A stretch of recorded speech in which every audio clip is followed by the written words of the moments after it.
حضرت علی المرتضیٰ رضی اللہ تعالی عنہ آپ کی خدمت میں ایک سائل آیا اور اس نے آ کے عرض کیا کہ میرے آپ سے چند سوال ہیں۔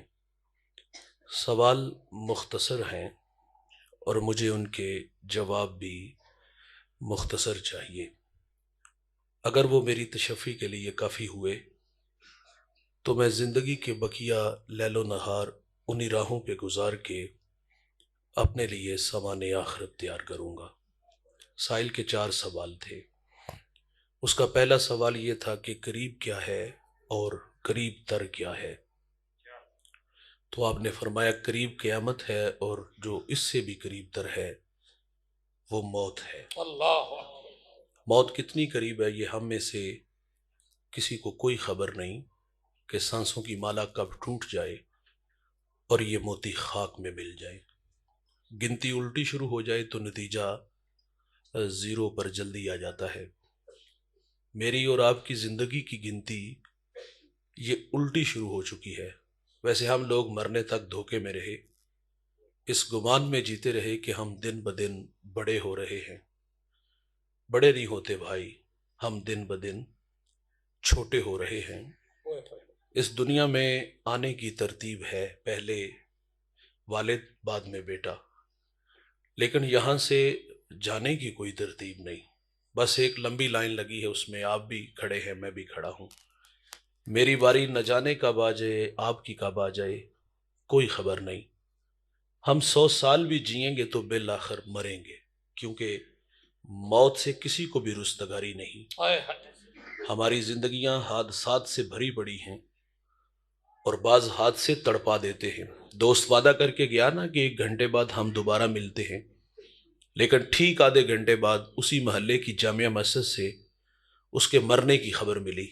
کانوں کا دھوکہ لگا کہ اتنا بے وفا تو نہیں کہ دنیا چھوڑ جائے گا، لیکن جب اس کے ویڑے تک پہنچے تو وہاں صف ماتم بچھی ہوئی تھی۔ آواز کم رکھیں۔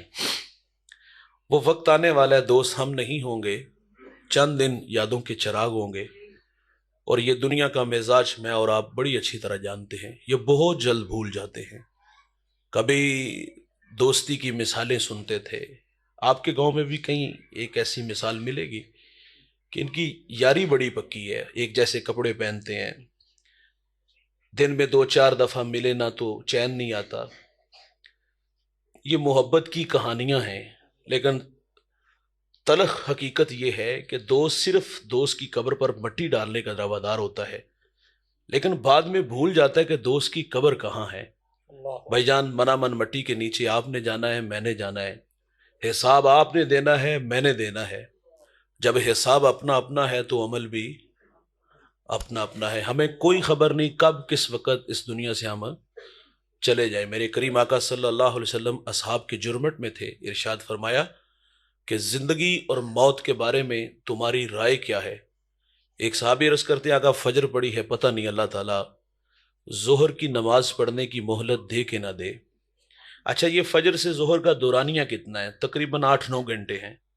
صحابی رسول نے 8-9 گھنٹے زندہ رہنے کی بات کی تو حضور نے کیا فرمایا؟ لمبی امید ہے، میری صحبت میں رہتے ہو اور زندگی پہ اتنا بھروسہ۔ اور آج ہم کسی کو آخرت کی بات سنائے نا تو لوگ کہتے ہیں مولوی صاحب ہمارے کندھوں پہ ذمہ داریاں بڑی ہیں، بچے چھوٹے ہیں، تھوڑے سے سیانے ہوں گے، پھر ہم جانے یا اللہ کا گھر جانے 5 وقت با جماعت نماز پڑھیں گے، مسجد کی صفائی ستھرائی ہمارے کندھوں پہ ہوگی۔ اور یہ کون کہہ رہا ہے؟ جو ایک سانس کا بھی مالک نہیں۔ کوئی دعویٰ کر سکتا ہے کہ میں مرضی سے سانس کو نیچے بھی لے کے جاؤں گا اور مرضی سے اوپر بھی لے کے آؤں گا؟ ہمیں خبر نہیں دوست کہ نیچے والی سانس اوپر آئے کہ نہ آئے اور اوپر والی نیچے جائے کہ نہ جائے۔ جو ایک سانس کا بھی مالک نہیں تھا، اس نے کہانی سنائی 1.5 اشرے کی۔ ابھی کندھوں پہ ذمہ داریاں ہیں، یہ سیانے ہوں گے تو پھر میں جانوں یا اللہ کا گھر جانے۔ صحابی رسول نے فجر سے ظہر کی بات کی تو میرے نبی فرماتے یہ لمبی امید ہے۔ ایک صحابی عرض کرتے آقا ظہر پڑی ہے، پتہ نہیں عصر نصیب ہو کہ نہ ہو، تو فرمایا لمبی امید ہے۔ ایک عرض کرتے آقا عصر پڑی ہے، پتہ نہیں مغرب نصیب ہو کہ نہ ہو۔ انہوں نے اس لیے کہا کہ اس میں وقت تھوڑا ہوتا ہے، تو میرے نبی فرماتے لمبی امید ہے۔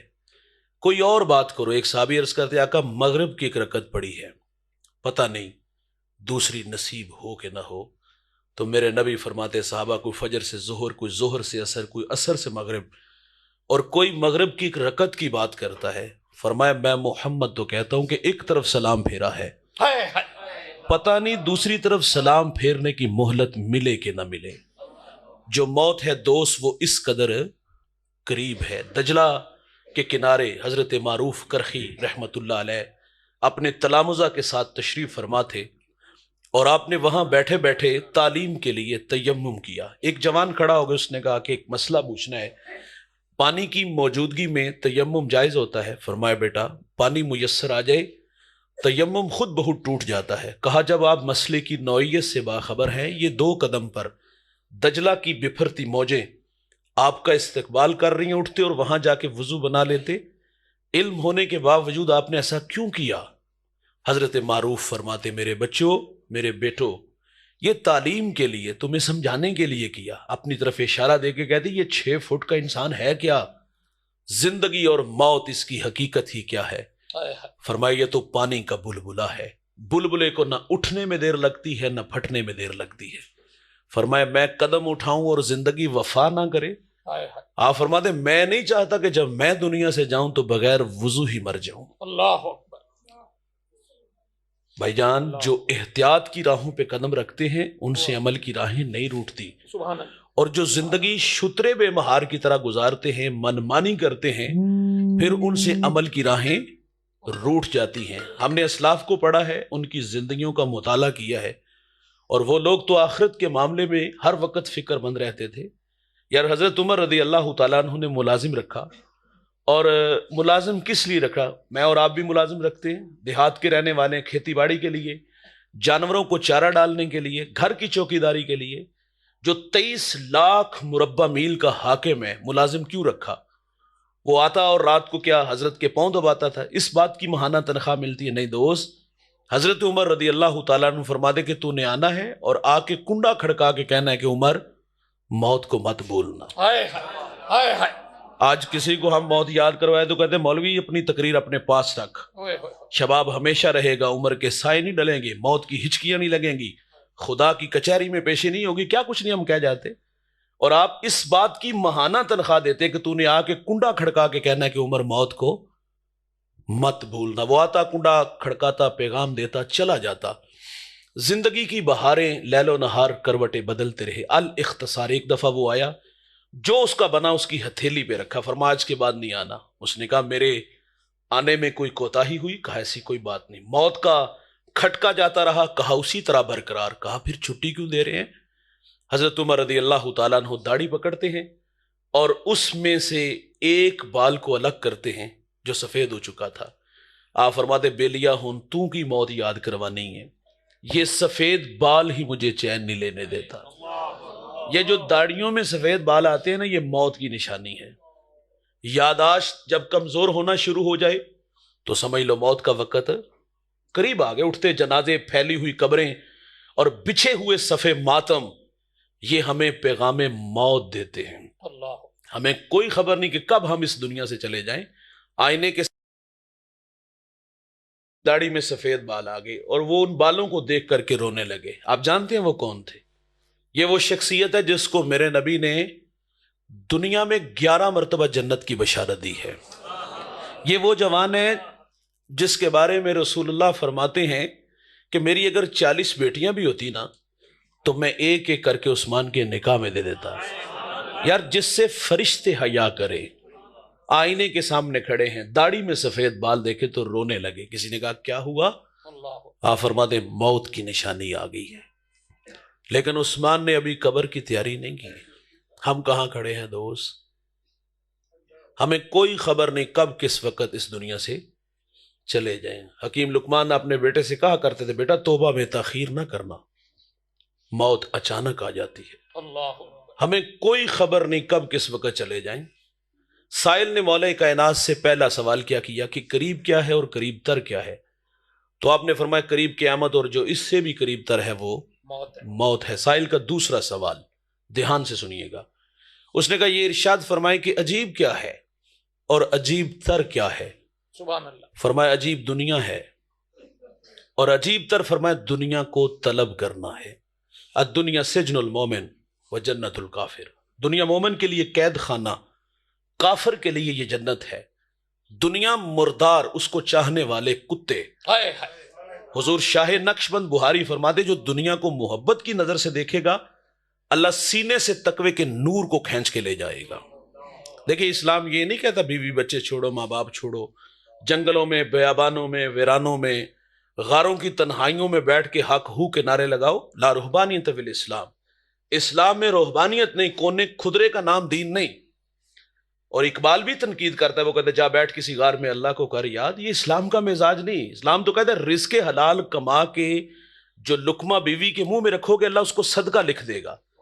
ہاتھ سے رزق کمانے والے کو اللہ کا حبیب کہا گیا۔ بھائی جان وہ رومی بڑی خوبصورت بات کرتے ہیں کہ آب در کشتی ہلاک کشتی است، آب اندر زیر کشتی کشتی است۔ رومی کہتے ہیں کشتی سطح آب پہ رہے تو خیر صلاح، وہ ڈوبے گی نہیں، مسافر کو کنارہ دے گی۔ فرمایا دنیا میں اس طرح رہو جس طرح کشتی پانی کے اوپر اوپر ہے تو کنارہ ملے گا۔ کشتی میں پانی آیا تو کیا ہوگا، خود بھی ڈوبے گی اور مسافر کو بھی لے ڈوبے گی۔ دنیا میں اس طرح رہو جس طرح کشتی پانی کے اوپر اوپر ہے، خیر صلاح۔ کشتی میں پانی آیا، بیڑا غرق ہوا، اور اگر ہمارے اندر دنیا آ گئی، جینا مرنا دنیا کے لیے، رنڈی رونا ہی دنیا کا ہوا، تو جس طرح کشتی کے پلے کچھ نہیں بچا تھا، ہمارے پلے بھی کچھ نہیں بچے گا۔ حضور شاہ نقشبند بخاری فرماتے میں نے ایک شخص کو منا کی وادی میں 70,000 درہم کا کاروبار کرتے دیکھا۔ دل میں بات آئی کہ بہت بڑا دنیا دار ہوگا، لیکن فرماتے جب دل کے آئینے پہ نظر پڑی تو اس کا دل ایک لمحے کے لیے بھی خدا کی یاد سے غافل نہیں تھا۔ سبحان اللہ۔ ہاتھ کار والتے دل یار وال، یہ کیفیت ہو تو خیر صلاح۔ سائل نے تیسرا سوال کیا مولا کائنات سے، یہ ارشاد فرمائے واجب کیا ہے اور واجب تر کیا ہے؟ فرمایا واجب توبہ ہے، اور جو واجب تر ہے فرمایا وہ گناہوں سے بچنا ہے۔ جب بندہ گناہ کرتا ہے تو دل کا آئینہ دھندلا ہو جاتا ہے، اور جب گناہ پہ گناہ ہو تو دل سیاہ ہو جاتا ہے۔ جب یہ دل سیاہ ہو جائے تو پھر گناہ کرتے ہوئے شرم نہیں آتی۔ اکثر لوگ فخر سے نہیں سناتے کہانیاں، دوست کی دعوت پہ گئے اور وہاں ڈرموں میں شراب اور ہم نے مٹکے بھر بھر کے پی۔ اللہ اکبر، استغفر اللہ رب، استغفار پڑھو، بیٹھے رہو جتنے بیٹھے ہو۔ استغفر اللہ۔ اوہو بس استغفر استغفر استغفر اللہ استغفر اللہ اللہ اکبر، استغفر استغفر اللہ، استغفر اللہ۔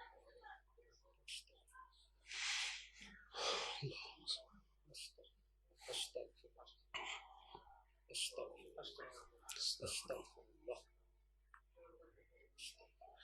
کلمہ شریف پڑھو۔ لا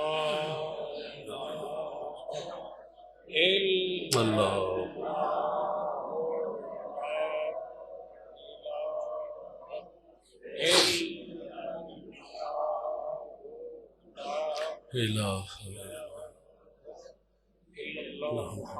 آئیے ہم سماعت کرتے ہیں، بس یہ بھی ہماری الصلاۃ صلاۃ والسلام والسلام علیکہ یا علیک یا رسول سیدنا اللہ وعلی آلک و اصحابک یا صلاۃ والسلام، صلاۃ والسلام وعلی آلک۔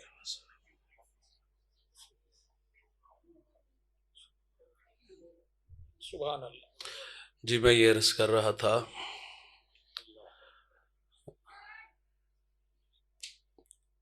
کہ ہماری کیفیت یہ ہے کہ ہم گناہ کر کے اس پر اظہار بھی کرتے ہیں نا کہ ہم نے شراب پی اور پھر مٹکے بھر بھر کے پی۔ میرے نبی تو فرماتے شراب پینے والا بت پوجنے والے کی طرح ہوتا ہے۔ شرابی کو جب قبر میں اتارا جائے گا، میرے نبی فرماتے اس کا رخ قبر کے اندر قبلے سے پھیر دیا جائے گا۔ استغفر اللہ۔ شرابی کو مرتے وقت کلمہ بھی نصیب نہیں ہوگا۔ اور حضرت علی فرماتے شراب کا ایک قطرہ اگر دریا میں ڈال دیا جائے، دریا خشک ہو جائے، گھاس ہو گئے، اور وہ گھاس میرا گھوڑا کھائے، آپ فرماتے میں اس پر سواری کرنا پسند نہیں کروں گا۔ سبحان اللہ۔ اور ہمارا حال ہم فخر سے بتاتے ہیں، میں نے ایک بزرگ کو پڑھا، آپ فرماتے گناہ کی سزا یہ ہے کہ بندہ گناہ کر کے پھر گناہ کرتا ہے، فطرت میں بھول جانا ہے، گناہ کا ہو جانا ممکن ہے، لیکن گناہ ہو جائے تو اترانا نہیں چاہیے، اظہار نہیں کرنا چاہیے۔ گناہ ہو جائے تو پھر ہاتھ جوڑنے چاہیے، گناہ ہو جائے تو منت کرنی چاہیے۔ یار گناہ ہو جائے تو پچھلی راتی رحمت رب دی کرے بلند آوازہ، ہے کوئی بخشش منگن والا کھلا ہے دروازہ۔ بھائی جان اس کی چوکھٹ پہ آنا ہوگا، آنسو بہانے ہوں گے، اپنے گناہ، یہ ہمارے گناہوں کی سزا ہے۔ ابھی یہ جو جھٹکے لگے نا، فرمایا جب زنا عام ہوگا تو زلزلے آئیں گے، جب بد عملی پھیلے گی تو پھر یہی حال ہوگا۔ تو ہمیں چاہیے کہ ہم اپنے مالک سے معذرت کریں یار، اور جو معذرت کر لیتا ہے یہ اللہ کی عادت ہے، اللہ اس کے گناہ کو لوح محفوظ سے مٹا دیتا ہے۔ ہم تو مائل بکرم ہیں، کوئی سائل ہی نہیں، راہ دکھلائیں کسے کوئی راہ روے منزل ہی نہیں۔ جو گناہ چھوڑتے ہیں عادت باری تعالیٰ ہے، وہ اس کے گناہوں پر کرم کا قلم پھیر دیتا ہے۔ ایک شخص نے 20 سال اللہ کی عبادت کی اور پھر 20 سال اس کی دہلیز سے دور چلا گیا، 40 سال عمر ہی آئینے کے سامنے کھڑا ہوا، داڑھی میں سفید بال دیکھ کے رونے لگا اور کیا کہتے ہیں، اللہ اگر میں پلٹ آؤں تو کیا سلوک ہوگا؟ ہاتف سی آواز آئی، 20 سال عبادت کی ہم نے قبول کی، پھر 20 سال دہلیز سے دور چلا گیا، تیرا انتظار کیا، تو نے تو حکموں کو توڑا نا، ناراض کیا، لیکن ہم نے انتظار کیا، کہا تو پلٹ آیا ہے، تیرا رب رحیم بھی ہے کریم بھی ہے، جا تیرے سارے گناہ معاف فرما دیے گئے۔ آج ساوی نے کھلے راوی نے، بھائی آج معذرت کریں گے تو وہ ہمیں معاف کر دے گا۔ حضور کی خدمت میں ایک خاتون آئی، گھبرائی ہوئی تھی اور 3 دفعہ 4 دفعہ کہتی طہرنی یا رسول اللہ، آقا مجھے پاک کیجئے، آقا مجھے پاک کیجئے، آقا مجھے پاک کیجئے، آقا مجھے پاک کیجئے۔ گناہ بڑا تھا، شادی شدہ تھی، اس سے زنا کا ارتکاب ہوا، اس کے پیٹ میں بچہ تھا۔ میرے نبی فرماتے گناہ تو نے کیا ہے، سزا تیرے لیے، اس بچے کا کیا قصور؟ اس کو مہلت دی گئی، اس نے بچے کو جنم دیا، 2 سال دودھ پلایا، 2.5 سال بعد حضور کی خدمت میں حاضر ہے، اس کو سنگسار کیا گیا، خود میرے نبی نے جنازہ پڑھا۔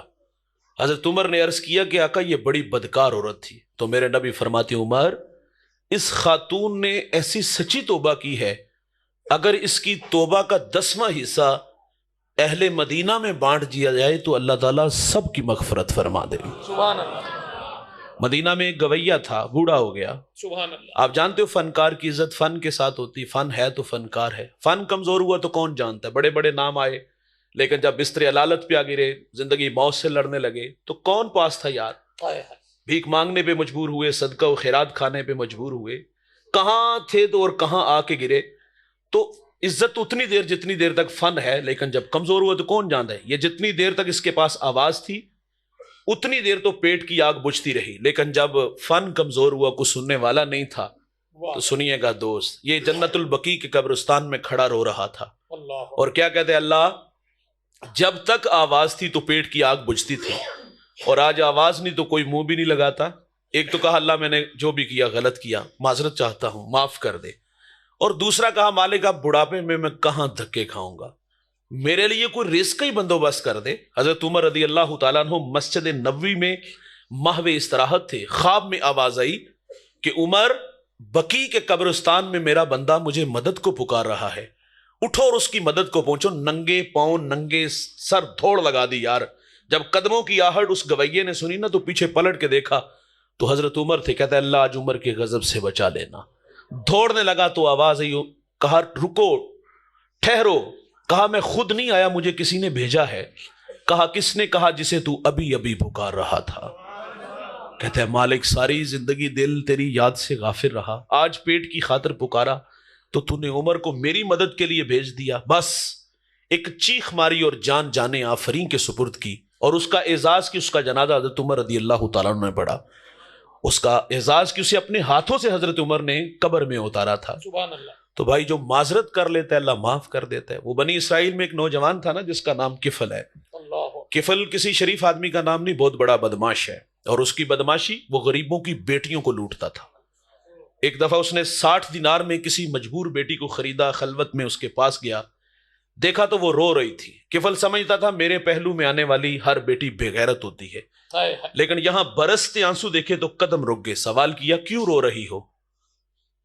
اس نے کہا میں شوق سے نہیں آئی، مجھے غربت، مجھے بھوک تیرے تک کھینچ لائی ہے، یہاں ایک جملہ عرض کروں گا، جب مالدار لوگ، سرمایہ دار لوگ، وڈیرے لوگ غریبوں کا حق نہیں نہ دیتے تو پھر غریبوں کی بیٹیاں نیلام ہو جاتی ہیں۔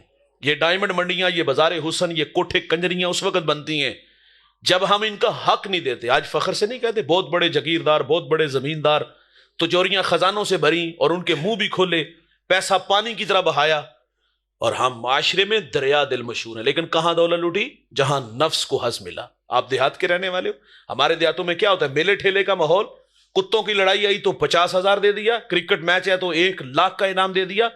جہاں نفس کو حظ ملا ہم نے دولت کا منہ وہاں کھولا۔ جہاں دولت لٹانے سے اللہ راضی ہوتا ہے، اس کی رحمتیں برستی ہیں، ہم نے وہاں غفلت کی پٹی باندھ لی۔ وہ کیا کسی شاعر نے کہا تھا کہ دیکھا ہے میں نے شہر میں کوڑے کے ڈھیر پر 2 بچے لڑ رہے تھے فقط ایک بیر پر، اور فصلوں کو کاٹتے کچھ ٹوٹی چوڑیاں، کچھ بک گئی ہیں دوستو گندم کے سیر پر، اور گندم امیر شہر کی ہوتی رہی خراب، بیٹی مگر غریب کی فاقوں سے مر گئی۔ اور محسن نقوی کہتا ہے محسن یہ غریب لوگ بھی تنکوں کا ڈھیر ہوا کرتے ہیں، کبھی پانی میں بہ گئے، کبھی ملبے میں دب گئے۔ اوے اللہ نے آپ کو دولت سے نوازا ہے تو ہجڑوں پہ کیوں لٹاتے ہو؟ اللہ نے آپ کو دولت سے نوازا ہے تو کتوں کی لڑائی پہ کیوں لٹاتے ہو؟ اللہ نے آپ کو دولت سے نوازا ہے تو بھائی کرکٹ میچ پہ ہی کیوں؟ اگر دولت لٹانی ہے تو دیوار کے متصل تمہارے بیوہ کا گھر ہے یار، تمہاری اس بستی میں تمہارے بھائی کا بھی گھر ہو سکتا ہے، تمہاری اس بستی میں تمہاری بہن کا بھی گھر ہو سکتا ہے۔ اگر دولت لٹانے کا دیکھو، دولت اللہ کی تقسیم، کسی کو زیادہ کسی کو تھوڑا، جس کو زیادہ دی اس کے لیے امتحان تو ہے نا، سانپ بن کے تو نہ بیٹھے۔ او بھائی اللہ نے تمہیں دولت سے نوازا ہے تو اس معاشرے میں، اس گاؤں میں بھی کتنے گھر ایسے مل جائیں گے جہاں چراغ نہیں جلتے۔ اگر دولت ہی لٹانی تو ان دکھیوں پہ لٹا دو، ان مجبوروں پہ لٹا دو۔ یہ آج سے 1-1.5 اشرہ پہلے کی خبر نوائے وقت میں چھپی، میری نظر سے گزری۔ ایک بوڑھے نے اپنی بیٹی کو تعلیم کی دولت سے راستہ کیا، بیٹی بالغہ تھی، شادی کے قابل ہوئی تو ایک رشتہ ملا، ادھر سے بارات آ رہی ہے، ادھر بیٹی والے تیاریوں میں تھے۔ ہمسائیگی میں سے کسی نے شرارت کی کہ جس کے گھر میں آ رہے وہ اپنی بیٹی کو چند جوڑوں کے سوا کچھ بھی نہیں دے سکتا۔ بارات وہیں سے واپس چلی گئی۔ بتائیے گا جو کچوکے اور زخم اس بیٹی کے دل پہ لگے اس کا مداوع کس نے کرنا تھا؟ چاندی اتر آئی بیٹیوں کے بالوں میں۔ مفلس کو پھر امید ہے کہ بارات آئے گی، اور کتاب زیست کا ایک اور باب بیت گیا، جہیز بن نہ سکا اور شباب بیت گیا۔ اللہ نے دولت دی ہے تو یار ان دکھی بیٹیوں پہ لٹا دو جو گھروں میں ٹی بی کے مرض میں مر رہی ہیں، اور ان بیٹیوں کا نکاح اس لیے نہ ہوا کہ اس کے بوڑھے باپ کے پاس دینے کے لیے جہیز کا سامان ہی تھا۔ وہ اللہ نے دولت سے نوازا ہے یار، ان دکھیوں پہ لٹا دو یار۔ ہمارے گجرا والا دھلا چونک پہ ایک بوڑھا دن دہاڑے آٹے کا تھیلا اٹھا کے دوڑ لگاتا ہے، نحیف تھا، 2 قدم چلا، لوگوں نے پکڑا اور خوب مارا۔ بعد میں سوال کیا یہ جرت کیوں کی؟ بہت رویا وہ بوڑھا، وہ کہتا ہے 1 ہفتہ ہو گیا اس چونک میں آ کے کھڑا ہوتا ہوں اور لوگ مجھے بوڑھا سمجھ کے چھوڑ کے چلے جاتے ہیں، روزانہ بچوں سے وعدہ کرتا ہوں اور بے وفائی کا منہ لے جاتا ہوں، خالی ڈبہ گھر لے جاتا ہوں تو بچے سوال کرتے ہیں کہ ابا آج مزدوری نہیں ملی، تو کہا آج چوری پہ آمادہ ہوا۔ اچھا وہ بوڑھا مر جاتا نا، غربت کی زندگی، تو پھر محلے سے سخی بڑے نکلنے تھے، جی کفن کا انتظام ہماری طرف سے۔ کہاں تھے سیٹھ صاحب جب وہ پیوند لگے کپڑے پہنتا تھا؟ آج مر گیا تو آپ چٹا لباس لے آئے۔ دولت کا قد بڑا ہوتا ہے، یہ ہمیں بونے نظر آتے ہیں یار، اللہ نے دیا ہے، مرنے کے بعد ہی لوگوں کو لباس دینا ہے تو زندگی میں بھی تو پہناؤ نا۔ اور پھر اور بھی لوگ جمع ہو جاتے، رشتہ دار بالخصوص، وہ چچا تائے مامے سارے آ جاتے، جی ہم کل 10واں 40واں کی روٹی بنائیں گے، یہ روٹیاں داور محشر ہمارے منہوں پہ مارے گا۔ جب وہ نوالے کو ترس رہا تھا تو کہاں تھا بھائی؟ کہاں تھے یہ چچا، یہ تائے، یہ مامے کہاں تھے؟ آج مرنے کے بعد روٹی لے آئے۔ اور آپ دیکھتے ہو جب جنازہ اٹھتے ہیں نا، جو سب سے آخر پہ ہوتا ہے اس کی بھی کوشش ہوتی ہے کہ میں آگے بڑھ کے چارپائی کو کندھا دوں۔ یار آج مرنے کے بعد کندھا دینے آگے ہو، ہاں اجر ہے اس کا، تو کاش کے زندہ کو بھی سہارا دیتے۔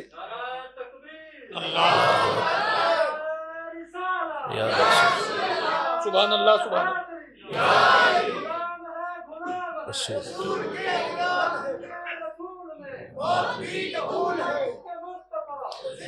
کفل کے پہلو میں تڑپتی بیٹی نے جب سنایا نا کہ میں بازاری نہیں، میں جسم فروش نہیں، مجھے بھوک، مجھے غربت تیرے تک لے آئی۔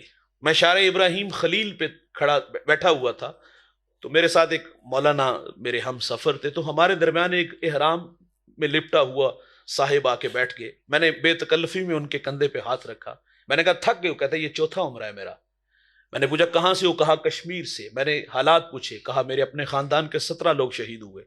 میں نے معیشی حالت پوچھی، وہ کہتا ہے غربت ہے، اور ساتھ کہا مجھے بھی کسی نے عمرہ کروایا، اور جو اس نے بات کی اس نے تڑپا دیا۔ وہ کہتا ہے مولانا دعا کیا کرو غربت ایک جگہ نہ ٹھہرے، یہ گھر بدلتی رہے۔ وہ کہتا ہے ستم یہ ہے کہ یہ گھر نہیں بدلتی، جب یہ گھر نہیں نہ بدلتی تو ہمارے بھرم ٹوٹتے ہیں۔ آج تو بھرم ٹوٹ گئے یار۔ ایک بھائی کے پاس وہ 5 فیکٹریوں کا مالک، اسی فیکٹری میں بھائی گن مین ہے، وہی ملازم ہے، وہ باہر ریڑی لگا کے کھڑا ہوا ہے۔ اور اللہ نے اتنا دیا کہاں لے جانا ہے؟ آج مر کے کل دوسرا دن۔ اللہ نے دولت سے نوازا ہے تو اس بستی میں، اس محلے میں، اپنے اس گاؤں میں دیکھو یار کتنے گھر ہیں جہاں چراغ نہیں جلتے۔ کفل کے پہلو میں بیٹی نے تڑپ کے کہا بھوک لے آئی، یہ ایک جملہ کفل کی ہدایت کا سبب بنا۔ دل کے آئینے پہ چوٹ لگی، کفل رونے لگا اور کہتا ہے بہن معاف کر دے، تو جس عزت سے آئی ہے اسی عزت سے واپس گھر چلی جا، اور میرے لیے دعا کر کے میں بڑا کتا انسان ہوں، اللہ معاف کر دے۔ وہ بیٹی گھر چلی گئی، ادھر تقدیر کا قلم جل گیا۔ اسی رات کفل کو موت آ گئی۔ صبح ہوئی تو زمانے نے کفل کی دیوار پہ یہ لکھا ہوا پڑا تھا، اللہ نے کفل کو معاف کر دیا ہے۔ آج ساوی نے کھلے راہ، آج معذرت کرو گے تو بھائی وہ اللہ بڑا مہربان ہے، معاف کر دے گا۔ سائل کا تیسرا سوال تھا واجب کیا ہے اور واجب ترک کیا ہے؟ فرمایا واجب توبہ اور واجب ترک گناہوں سے بچنا۔ سائل کا آخری سوال اور اسی پہ گفتگو سمیٹ لیں گے۔ اس نے کہا ہاں اس میں کچھ بات تڑپ رہے ہیں جی میں انشاءاللہ ضرور، اور ہمیں بڑی پیاس ہے کہ کوئی نصیحت اس گاؤں میں آ کر اللہ اکبر، جی میں انشاءاللہ مخاطب ماحول رہوں دیکھ لیں اور کیفیت لوگوں کی دیکھ۔ اللہ ہم سب کو عمل کی توفیق دے۔ سائل کا سوال جو چوتھا تھا وہ یہ تھا کہ یہ ارشاد فرمائیں کہ مشکل کیا ہے اور مشکل تر کیا ہے؟ سبحان اللہ۔ تو آپ نے فرمایا مشکل ہے قبر میں اترنا، اور جو اس سے بھی مشکل تر ہے وہ اعمال کے بغیر اترنا ہے۔ قبر کے معاملے بڑے ڈاڈے ہیں۔ حضرت عثمان غنی کانپ جاتے تھے، کسی نے کہا جہنم پہ یہ کیفیت نہیں، تو آپ فرماتے پہلی منزل قبر ہے، اگر یہاں سے نجات نہ ہوئی تو باقی معاملے بعد کے ہیں۔ اللہ قبر جنت کا باغ ہے دوست، قبر جہنم کا گڑا ہے۔ القبر بیت الدیان، میرے نبی فرماتے یہ کیڑوں کا گھر ہے۔ اگر کوہ ابو قبیس کی چھاتی کو ڈنگ مارے اتنا زہریلا ہے کہ وہ اپنے وجود کو برقرار نہیں رکھ پائے گا، تو مسلط کس پہ ہوگا؟ جس کا دامن عمل سے خالی ہوگا۔ بھائی جان عمل سے بنتی ہے زندگی، جنت بھی جہنم بھی۔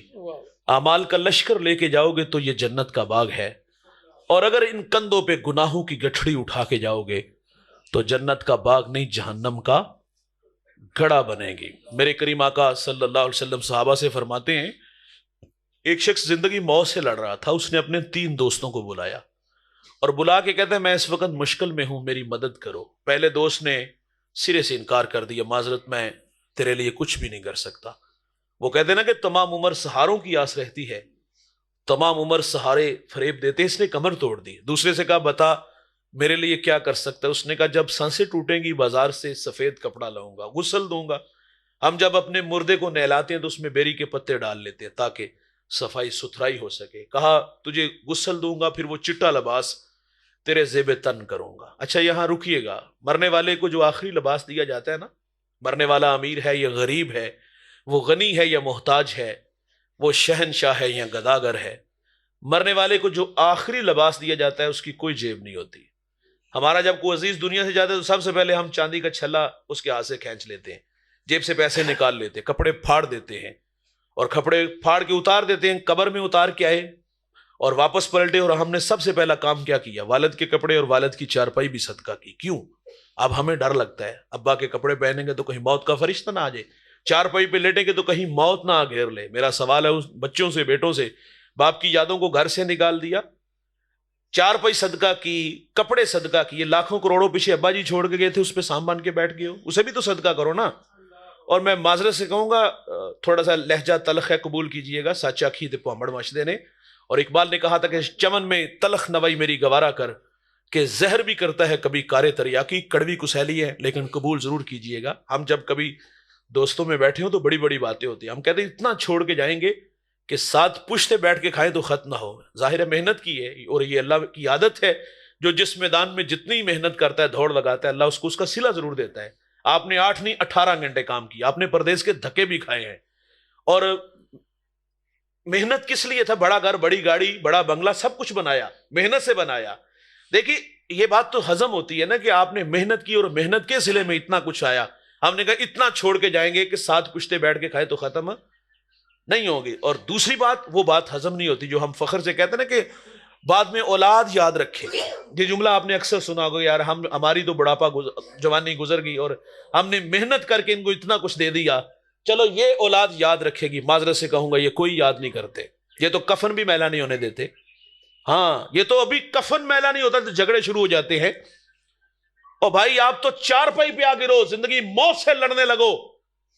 اس اولاد کی کہانیاں ہم نے دیکھی ہیں. یہ ہمارے پاس آتے ہیں, مول صاحب دعا کرو اللہ ابا جی انہوں پردہ دے دے. یہ تو تمہارے مرنے کی دعائیں کروانے آئے ہیں. تقاضا تھا کہ خدمت کرتے عاشقوں کی طرح. ساری زندگی آپ کے لیے پردیس کے دھکے کھائے, آج ضرورت تھی, لیکن یہ آج ہمارے پاس آ کے کہتے ہیں کہ مول صاحب دعا کرو ابا جی انہوں اللہ پردہ دے دے.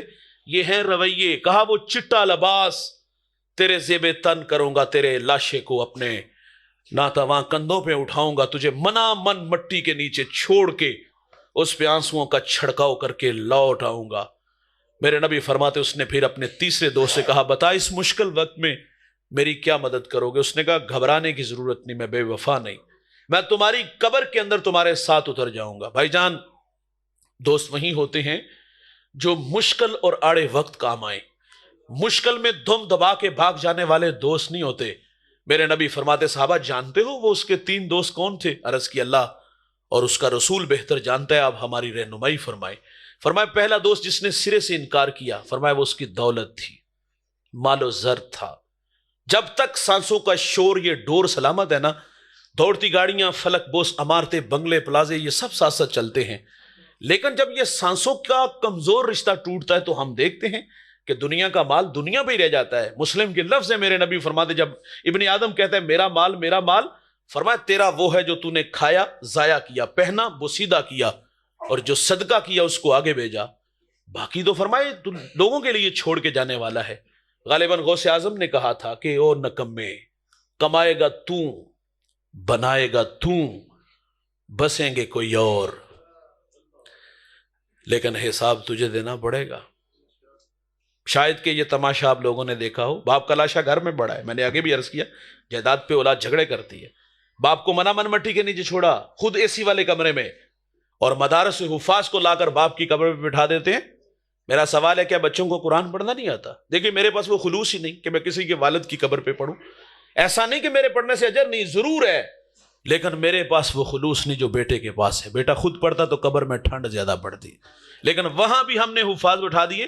اور پھر یہ ہمارے ہاں رواج ہے, ہم محرم کے مہینے میں اپنوں کی قبروں پہ جاتے, جانا چاہیے, مسنون ہے. آقا فرماتے جو جمعے والے دن ماں باپ کی قبروں پہ جاتے ہیں اللہ ہفتے کے صغیرہ گناہ معاف فرما دیتا ہے. صغیرہ معاف ہوتے ہیں, کبیرہ توبہ سے ہوتے ہیں. اور یہ جو احصال ثواب ہم لوگ کرتے ہیں یہ رہتی نمبر ہوتے ہیں. ہم نے سال بعد سعادت مند بھی دیکھے, بد نصیب بھی دیکھے. مجھے بتائیے گا دوست, کیا سال میں تیز ہوائیں نہیں آتی؟ آتی ہیں, مٹی کی چادر اڑا کے لے جاتی. کیا بارش نہیں برستی؟ برستی ہے, مٹی کا نشان مٹا دیتی ہے. سال بعد نلائق نکمے بیٹے قبرستان میں ہیں, ماں باپ کی قبروں کو ڈھونڈ رہے ہیں. بسیار کوشش کے باوجود جب نہیں نہ ملتی تو محلے داروں سے کہتے چچا یہاں ابا کی قبر تھی, پتر ہواؤں کی دوش پہ اڑ گئی. یہاں ماں کی قبر تھی, وہ تو بارش کا پانی بہا کے لے گیا. میاں صاحب فرماتے جاندی واری ڈرونا بنیا, ہاتھ نہ لاندے ڈر دے, جنہ لئی تو پاپ کمائے کتھے نہیں تیرے کر دے. یہ تو قبروں کے نشانوں کو بھول جاتے ہیں. فرمایا تو کمائے گا, تو بنائے گا, بسیں گے کوئی اور, لیکن حساب تجھے دینا پڑے گا. جس نے سرے سے انکار کیا, میرے نبی فرماتے دولت, مال و زر. دوسرا دوست جو قبر تک گیا آنسو بہا کے لوٹ آیا, فرمایا وہ ملنے والے عزا و اقربا.